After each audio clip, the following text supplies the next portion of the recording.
আমাদের জামালপুরের কক্সবাজার ক্ষেত্র বা কুয়াকাটা ক্ষেত্র সানসেট পয়েন্টে আজকের এই পর্বে আপনাদের জন্য থাকছে সানসেট পয়েন্টের যে ভাসমান রেস্টুরেন্ট আছে সেই রেস্টুরেন্টের উপর একটি বিশেষ প্রতিবেদন এবং অসংখ্য মানুষ কিন্তু আসছে তারা এই বিকেলটাকে উপভোগ করার জন্য এবং সত্যি সুন্দর একটি মনোমুগ্ধকর জায়গা হলো এই সানসেট পয়েন্ট। এই জায়গা দেখার জন্য কিন্তু দূর দূরান্ত থেকে অসংখ্য মানুষ কিন্তু তারা চলে আসে সানসেট পয়েন্টে। এটা হলো সে ভাসমান রেস্টুরেন্ট, আসেন।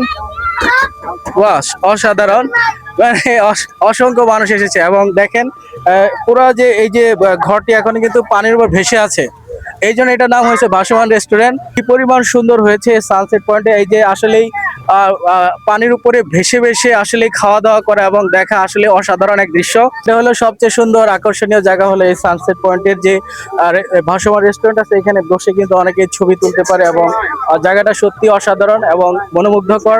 এই জায়গা থেকে আরো ছবিটা আরো সুন্দর আসে এবং লোকেশনটা আপনাদেরকে বলে দেয়, এটা হলো ঢাকা তারাকান্দি রোডের পাশে টিগনার ইউনিয়নের রাধানগর সানসেট পয়েন্ট।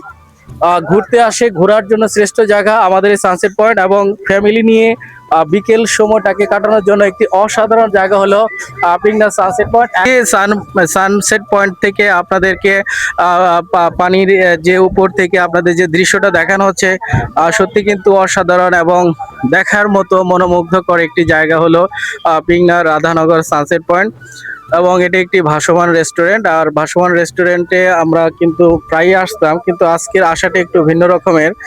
আমি চাচ্ছি যে আসলে আপনাদের সাথে তুলে ধরার জন্য যে সানসেট পয়েন্টে যে অপরূপ সৌন্দর্য রয়েছে সেটাকে আপনাদের সাথে শেয়ার করতেছি।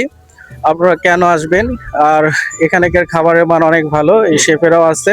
তো আজকে সবার সাথে কথা হবে, আড্ডা হবে আর আপনাদেরকে সানসেট পয়েন্টে দেখাবো। আসলে আমাদের এখানে ফাস্টফুড আইটেমটাই মেন। এখানে ফ্রেঞ্চ ফ্রাই থেকে শুরু করে মোটামুটি 50 থেকে 60টা আইটেম আছে আমাদের। এখনো পুরোপুরি ফুল মেনু চালু হয় নাই, 2-1 দিনের ভিতরে আমাদের ফুল মেনুটা চালু হয়ে যাবে। মহান আল্লাহ তাআলা বলেছেন যে তোমরা আমার এই পৃথিবীটাকে ভ্রমণ করো। তো আমি এখানে আসলাম, আসে এই নদী এবং কি এই প্রকৃতি দেখলাম যে মহান আল্লাহ তাআলার নিয়ামত একটা বিশাল এক নদী আমাদের যমুনা নদী বয়ে গেছে এবং অনেক পর্যটক আসছে, এখানে এসে ভালো লাগছে। মহান আল্লাহ তাআলার সৃষ্টি নিদর্শন দেখলাম, আলহামদুলিল্লাহ অনেক ভালো লাগছে আমার।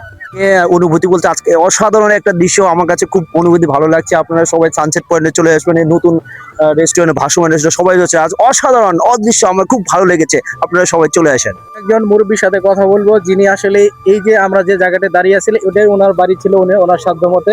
আপনার কেমন অনুভূতি লাগতেছে? আপনি তো সবকিছু হারিয়ে গেছে, তো এখন কেমন লাগতেছে? ভালো লাগতেছে। ভালো লাগতেছে, মানে আপনার এই এলাকায় যে নতুন নতুন রেস্টুরেন্ট হচ্ছে এটা কেমন লাগে আপনার? ভালো ভালো। আপনি কি চান এখন? আরো ভালো চাই। আরো ভালো চাই। আপনার সন্তানরা কি করে? একটা এনজিও চাকরি করে। হ্যাঁ। আর আমি তো গরু বাছুর পালি, হাল চাষ করি। আচ্ছা, আপনার সংসার মোটামুটি ভালো চলে নাকি? ভালো চলে, আল্লাহ ভালো যাক, চালায়। আলহামদুলিল্লাহ ভালো চলে। তো আপনার কি ভালো লাগে? দেখেন অনেকে দূর থেকে মানুষ আসে, ভালো লাগে না? ভালো লাগে। ভিডিওটি সবাই শেয়ার করে দেবেন, আরো 10 জনকে দেখার সুযোগ করে দেবেন। আসসালামু আলাইকুম।